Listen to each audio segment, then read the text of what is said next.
Bonjour tout le monde, bienvenue au cours 2 d'Histoire de l'art. Donc aujourd'hui, on va couvrir la période de l'Antiquité, soit de environ moins 3000 ans à 476 après Jésus-Christ. Puis durant cette période-là, dans le fond, il y a eu trois grandes civilisations importantes pour l'Occident, soit les Égyptiens, les Grecs et les Romains. Donc on va commencer par l'Égypte antique.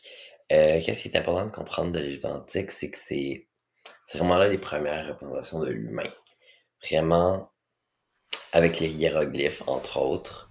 Puis les hiéroglyphes, dans le fond, c'est des peintures de profil qui ont une perspective aspective. Ce qui veut dire qu'on n'essaie pas vraiment de montrer l'aspect physique des choses, on n'essaie pas de montrer quelque chose de réaliste, on essaie plus de montrer la définition d'une chose ou euh, vraiment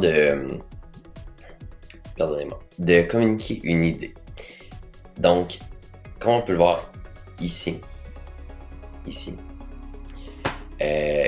on voit que les humains sont en train de momifier probablement un mort. Mais on le ferait pas de cette manière-là et on ne le ferait pas de côté non plus. Donc c'est vraiment ça la perspective aspective, c'est qu'on veut pas montrer comment faire, on veut juste que quand on voit l'image, on comprenne qu'est-ce qu'elle veut dire. Ensuite, il y a eu les tombeaux des pharaons avec les pyramides et le sphinx qui démontrent une certaine sépulture. C'est vraiment de l'art pour enterrer des morts, surtout les pharaons. Euh, donc, ça revient beaucoup à la préhistoire où on faisait de la sépulture, puis que la sépulture a débuté les mouvements artistiques. Ensuite, on a la Grèce antique. La Grèce antique est extrêmement riche. Donc, elle est divisée en trois périodes, soit la période archaïque, la période classique et la période hellénistique. Ce qui est aussi important de mentionner, c'est que la civilisation grecque a vraiment été le berceau de la civilisation occidentale qu'on connaît aujourd'hui. C'est vraiment là que ce qu'on connaît aujourd'hui de l'Occident a débuté. On peut aussi dire que dans le fond, que c'est la base et que c'est les conventions de toutes nos sociétés aujourd'hui.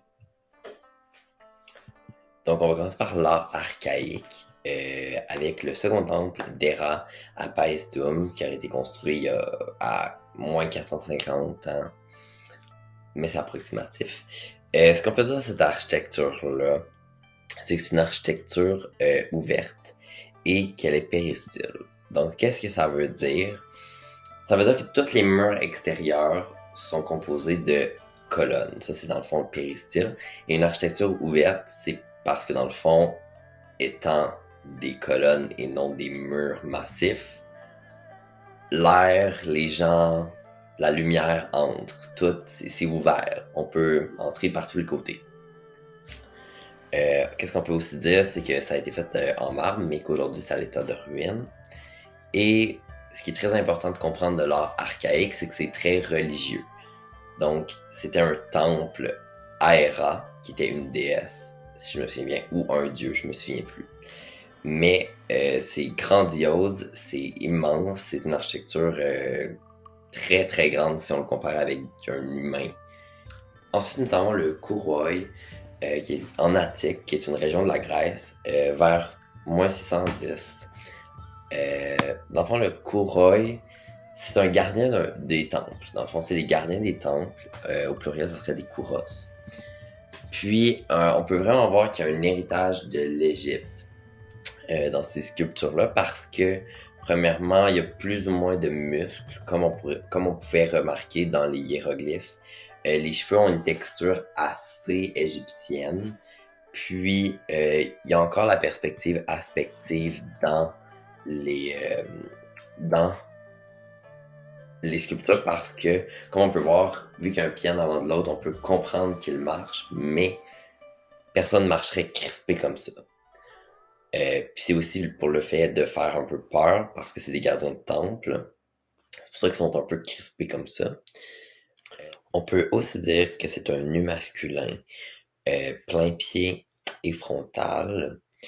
Donc, plein pied, ce que ça veut dire, J'arrive pas à avoir une définition exacte, puis je m'en souviens plus ou moins. Fait que je vais essayer de vous dire une définition qui me semble la plus juste. Selon moi, un plein pied, c'est dans le fond une ronde bosse, la majorité du temps, qui, dans le fond, va être au niveau du sol, donc qui va être sur le sol. Euh, Comme ils sont des gardiens de temple, c'est sûr qu'ils vont être sur le sol d'un temple. Mais ce sont aussi des rondes bosses, dans ce cas-ci. Euh, mais c'est ça, c'est un peu nébuleux.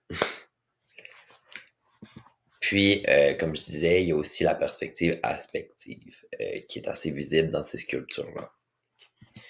Et ensuite, on a le Corée de Péplos et de l'Acropole, qui, dans le fond, est très similaire à l'autre, puisque c'est encore un plein pied et elle porte un péplos. Dans le fond, le péplos, c'est l'habillement traditionnel des femmes grecques. Mais on voit encore dans ses cheveux qu'il y a la texture égyptienne et qu'il n'y a pas encore beaucoup de détails dans la sculpture. Donc, on est maintenant rendu à l'art classique, certainement un des plus intéressants. On commence avec le Doryphore de Polyclète, qui est soit fait en marbre ou en bronze, dépendamment de la version.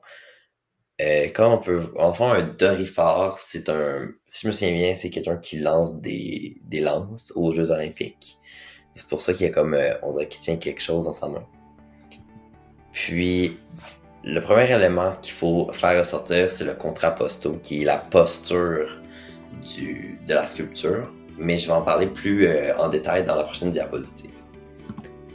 On peut dire que c'est un nu masculin de plein pied qui a un visage générique. Le visage générique, c'est beaucoup parce que les Grecs pensent que le visage qu'on voit ici, c'est le visage un peu qui s'approche le plus dans le fond de la perfection. Parce que les Grecs, dans la période classique, veulent atteindre un peu plus la perfection. Ils se détachent dans le fond de leur passé avec l'Égypte, comme on peut le voir dans les cheveux du Doryphore. Il n'y a pas encore la texture égyptienne. Puis il y a beaucoup plus de muscles que, par exemple, le courroï. Puis on n'est plus dans une perspective aspective du tout. On montre ce qu'on a besoin de voir. On n'a pas besoin que ça soit quelque chose qui n'est pas représentatif. On veut en fait que ce soit très représentatif de la réalité, même plus. Donc c'est ça. Dans le fond, l'art devient très rationnel. Puis dans le fond, on veut faire soit aussi bien que la nature ou mieux encore que la nature. On veut atteindre une perfection.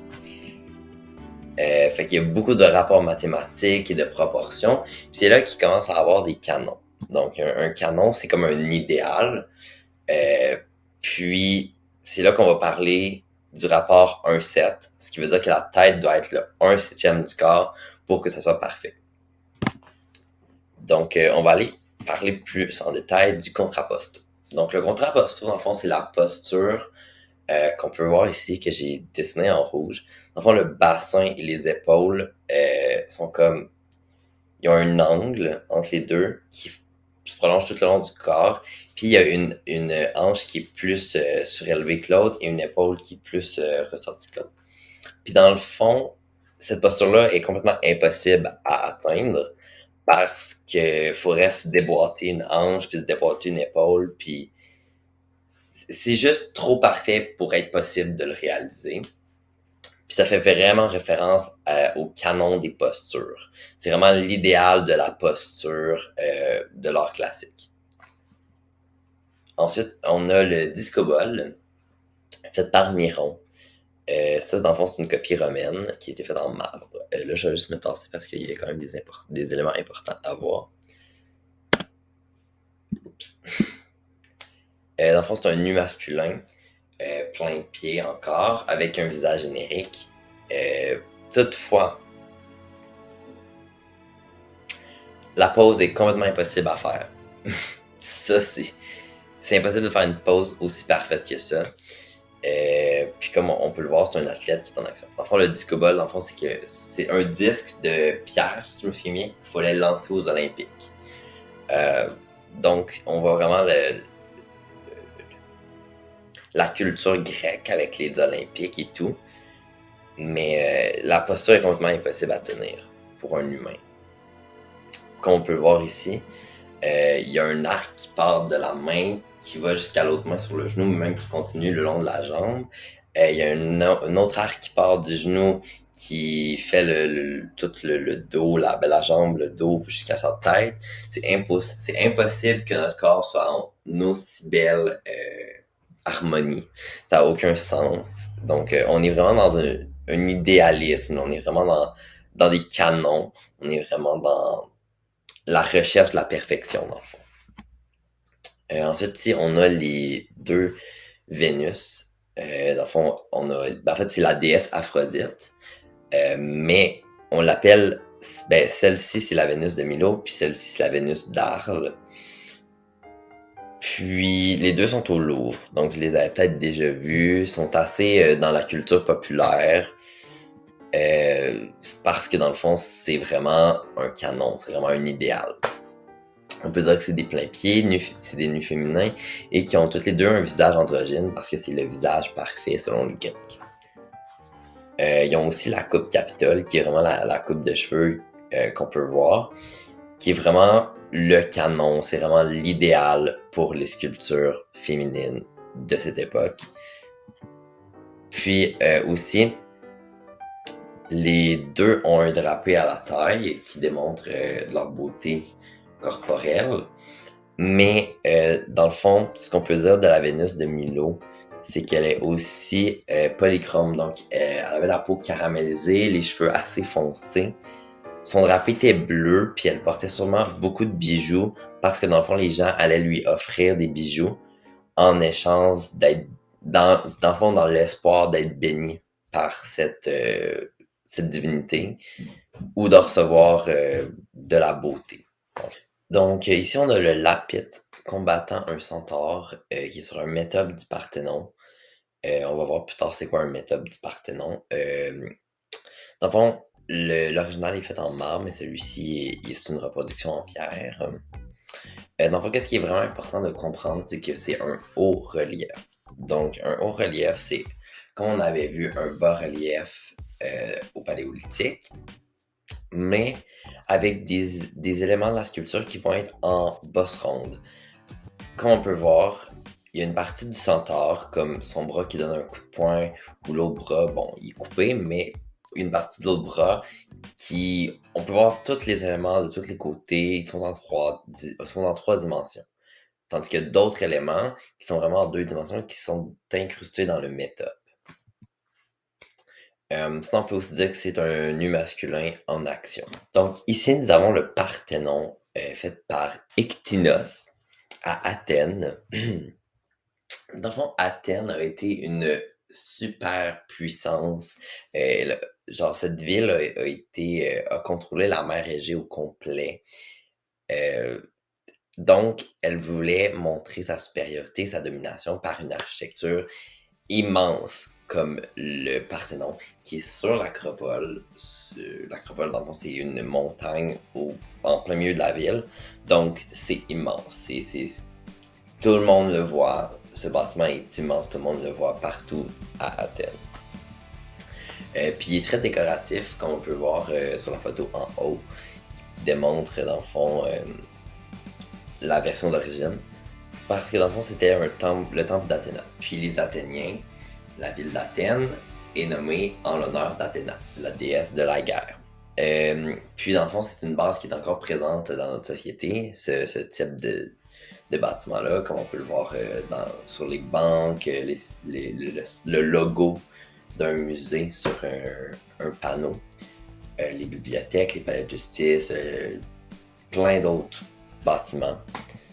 Puis dans le fond, les Grecs utilisaient le chiffre d'or, qui est dans le fond la largeur d'un bâtiment par sa hauteur. Si tu divises la largeur par la hauteur, si ça te donne 1,618, tu es supposé avoir un bâtiment qui va être parfait à l'œil. Ensuite, les principales structures du Parthénon sont le stylobate, qui est la base, en dessous. Ensuite, nous avons les colonnes qui sont divisées en 2 parties, soit le fût et le chapiteau en haut. Ensuite, on a l'entablement qui vient au-dessus des chapiteaux.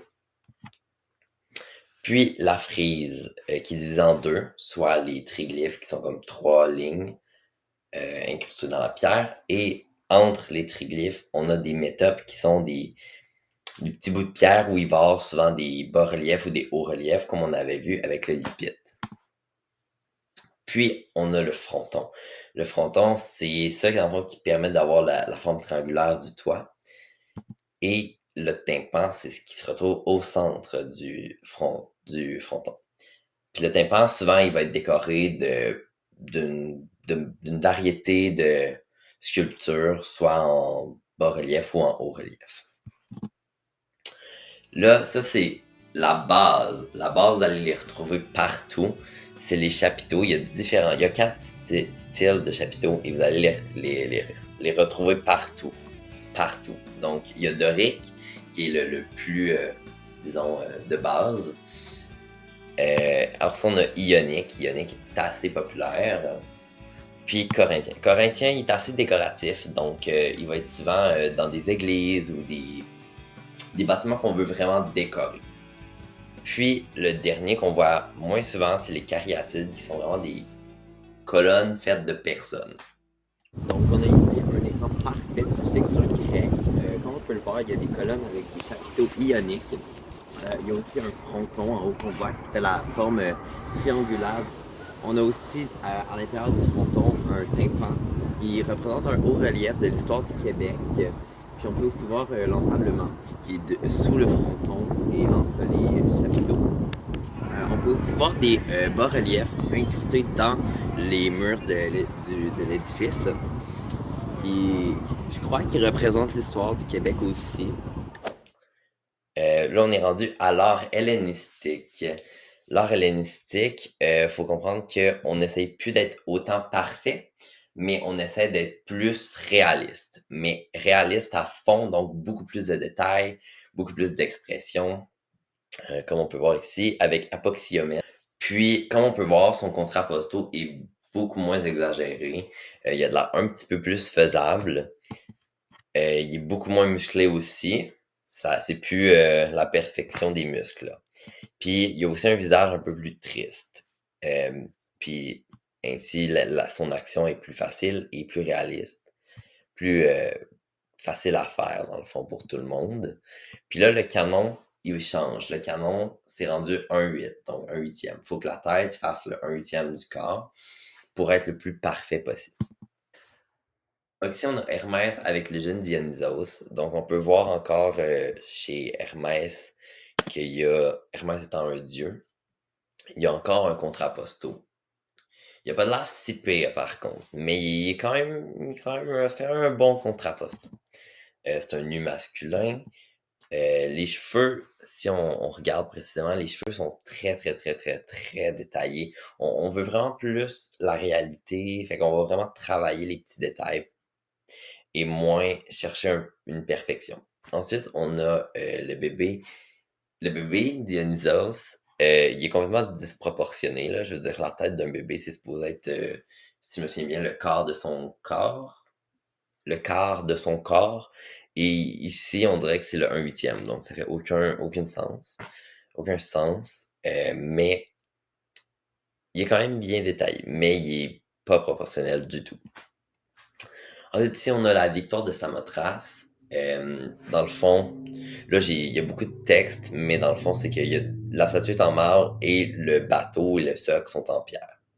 Puis c'est au musée du Louvre. Dans le fond, ça, c'est une allégorie de la victoire parce que dans le fond, pour les Grecs, une femme ailée, ça représente la victoire.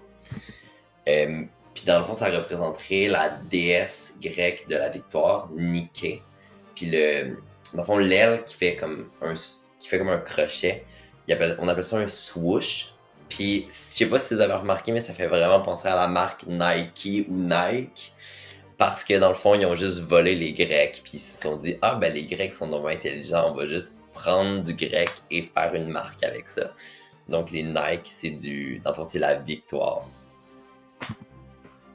Puis ce qui est très intéressant ici, c'est que c'est de la draperie mouillée. Là, on le voit plus ou moins bien, mais si vous écrivez draperie mouillée sur Google, vous allez tomber en amour parce que c'est le plus beau style de draperie en sculpture.